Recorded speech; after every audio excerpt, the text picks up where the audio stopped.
takes a revolution to make a solution. Mr. Jones owned a cotton plantation and many slaves. One day he was talking to the owner of the plantation next to his, and Mr. Jones was lamenting the fact that times were tough.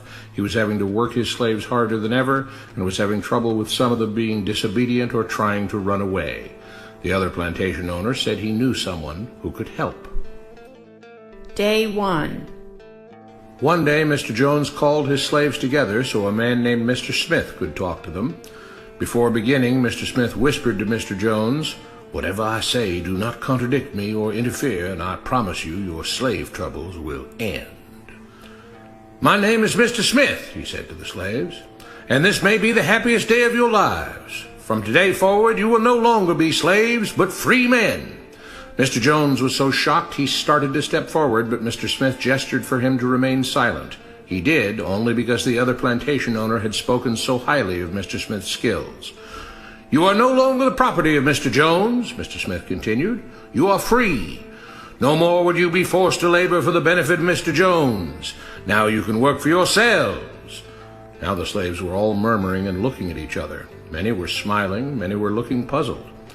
"In fact, you are now free to leave the plantation whenever you want," Mr. Smith said.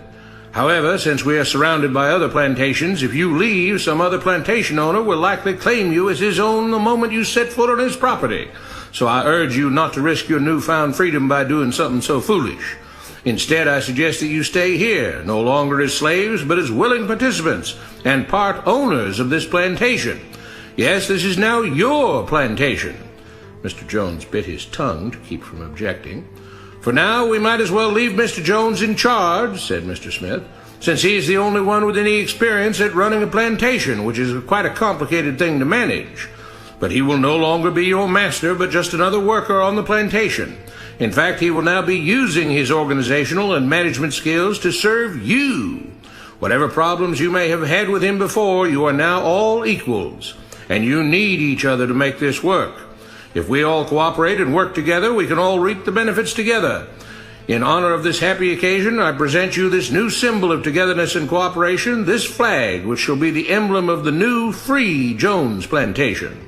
He held up the new flag, but most of those listening were still too amazed to respond. "And this shall be our motto," Mr. Smith announced.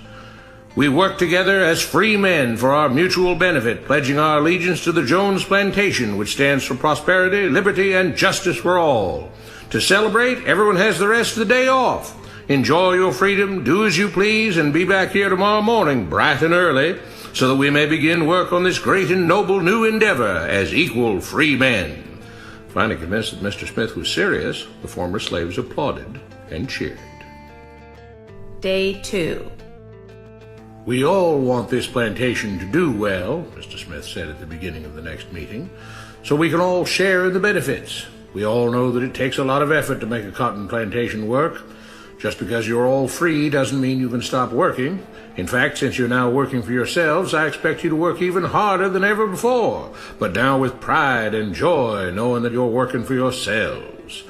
Of course, there still have to be rules. If everyone just does whatever he wants, the plantation won't produce anything. This experiment will fail and we'll all starve. You should be thankful that Mr. Jones has agreed to stay on to lend his knowledge and skills to this endeavor, and I trust you will all do your own part to make this work. Several of you have been chosen to act as project supervisors to manage different aspects of the operation, to make sure everyone is doing his assigned job, to make sure that the rules are followed, and so on. The rest of you may head out to the fields to start your first day of work as free men." Day 3. The next morning, Mr. Smith had a grim expression on his face as the daily meeting began. "I have an unpleasant duty to do today," he said. "Yesterday, Charles was caught keeping some of the cotton he picked, presumably to sell for his own personal profit. That is against the rules. That is stealing. For that, Charles must be punished." Two men tied Charles to the whipping post. "I take no joy in this," Mr. Smith continued, "but you must understand, if we do not maintain order, if we do not have rules that we all abide by, then the plantation will fail, and we will all suffer." The whip cracked against Charles' back. "But if we all pitch in for the common good, then we can all prosper. Being free doesn't mean you should be selfish and greedy. We must each do our assigned duties and obey the rules, and then we can all benefit, and each of you will receive your appropriate share of the profits. A young man named Samuel stepped forward. But if you and Mr. Jones decide the rules and whip us if we disobey, how is that any different from what we had before? How can you say that? Mr. Smith asked. I'm shocked. You were a slave before, and now you're free. Things still need to be managed and organized by those best qualified to do so. Do you know how to run a plantation, Samuel? Well, no, he answered. But if we're free, why do we get no say in what the rules are and how things work? I'm surprised at your ingratitude, Mr. Smith answered. None of you know how a plantation is run, so you're in no position to be making decisions about how things are done here. You don't seem to appreciate all the things that Mr. Jones provides for you, from protecting you from all the outside threats you know nothing about, those who would come here, capture and enslave you if not for Mr. Jones' protection, to making sure that you all have food and housing, tools to work with, that you're cared for when sick and injured, and so on. There wouldn't be a plantation at all, no cotton to pick, no land to plant and harvest, if not for him. You should be grateful that he's made possible the level of comfort you now have. Your lives would be far worse if not for him. Nevertheless, as free and equal participants in this endeavor, from now on at each meeting, any worker may have 2 minutes to ask questions or voice suggestions or complaints. With that, the workers all seemed satisfied and headed out again to the fields to pick the cotton. Day 4. I have a big announcement, Mr. Smith said as the daily meeting began. Mr. Jones' cousin is here, and not just to visit and see how our project is coming along. It has been decided that from now on, you will be deciding who will manage the plantation. Of course, this job can't be done by just anyone, but every 3 months we will have a special meeting at which all the workers will vote on whether we think Mr. Jones should run the plantation or whether we think his cousin, Mr. Johnson, should run the plantation. That means that ultimately you are in charge because you will be deciding which man you want running things on your behalf. If you don't like the way things are being managed, you now have the power to change it. Amazed and pleased, the workers headed out again to the fields to pick the cotton. Days passed, months passed, a year passed, and the plantation continued to operate as before. Sometimes Mr. Jones was in charge, sometimes Mr. Johnson was in charge, but the day-to-day routine stayed exactly the same. The workers worked hard, long hours every day, and still had little to show for it. Every day the meeting would begin with them all reciting the Jones plantation motto, "We work together as free men for our mutual benefit, pledging our allegiance to the Jones plantation, which stands for prosperity, liberty, and justice for all." One day Mr. Smith announced, "Samuel is asked to say a few words this morning, and whatever the rest of us may think of his ideas and opinions, we are all free here, and that means we are all allowed to speak our minds. So, Samuel, you have 2 minutes. Begin." Samuel stepped forward, looking scared. "I was excited when all this started," he began, glancing nervously at Mr. Smith and Mr. Jones. "But don't you all see what's happened here? Nothing has changed. We're all still slaves." There were grumbles of disagreement from the crowd. "They tell us what to do and whip us if we don't. They still make all the rules and punish us if we disobey. They let us make suggestions and complain about things, but they never really change anything. They let us choose between Mr. Jones and Mr. Johnson, but what's the difference? The situation stays the same. We do all of the work and they take as much as they want and decide how much they'll let us keep. They live in luxury, made rich by the cotton we pick.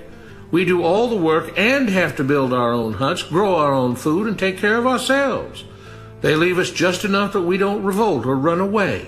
This is not freedom. We're all still slaves. They've only changed the words they use, but nothing else has changed. They say we're all free and equal, but we're not. They command and we obey. That's not freedom. That's not equality. They say we're free to leave, but all that means is that we're free to be someone else's slave. Why should we work or obey the rules? We didn't agree to this. They made the system. They forced it on us. They control and rob us and call it freedom. They've deceived you into thinking that being able to choose which slave master you'll work for is the same as being free. It's not. Open your eyes. If you keep what you produce, they call it stealing. When they take what you produce, they call it sharing and fair distribution. Can't you see that this is all? Your time is up, Samuel, Mr. Smith announced calmly. At his gesture, two supervisors grabbed Samuel by the arms and led him to the whipping post. I'm sorry, Samuel, but you've broken the rules. There are rules against encouraging others not to work and encouraging others to break the rules. You're only hurting all of us with your discontentment and your complaining and your disobedience. The whip fell and Samuel let out a grunt. Without rules, without order, all would be lost. Without law, there would be chaos. We can't just behave as wild animals, each doing whatever he pleases. We must all follow the plan and all do our duty for the betterment of everyone. And those who do not must be punished. The whip fell again and blood flowed freely from Samuel's back. Samuel, it is you who are stealing from the others. When you don't do your assigned work, you are making more work for others. When you disobey the rules, it is you who are endangering the future of everyone else here. You are the thief. You are the criminal.